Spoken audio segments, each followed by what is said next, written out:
તો રામ રામ મિત્રો, હું અને મારા પરમ મિત્રો ઉપડ્યા બુગાટી લઈને અમદાવાદ સાઉન્ડ સિસ્ટમ નો લાઈવ ડેમો અને બિગ સેલ જોવા. હા, અને બુગાટીને 8મા ગિયરમાં નાખી અને લેવર ઉપર લેવર દીધું તો આવી ગયું અમદાવાદ. અમે તો અમદાવાદ એન્ટર થયા તો કચરાનો ડુંગરો આવ્યો. બોલો, બાસે રેવાય નહીં, માથા સડી ગયા માથા.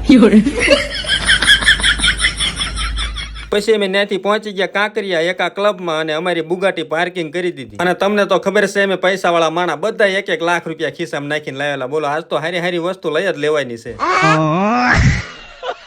અમે તો પહેલેથી જ ઓનલાઈન રજીસ્ટ્રેશન કરાવેલું હતું, એટલે અમને તો એન્ટ્રી પાસ આપી દીધા. અને પાળેલા ઢોરને કેમ ગળામાં ગાળિયા નાખે એમ બધા પહેરી લીધા હોય. પછી અમે એક સાથે જેવા સેલમાં એન્ટર થયા પણ એટલે ઓહો, અહીંયા તો પણ જમાવટ છે. દુનિયાભરની સાઉન્ડ સિસ્ટમ આજે અમદાવાદમાં જોવા મળશે. એટલે પણ અહીંયા સાઉન્ડ સિસ્ટમના સ્પીકર તો તમે જોવો, એવા અલગ અલગ કંપનીના સ્પીકર તમે તમારી જિંદગીમાં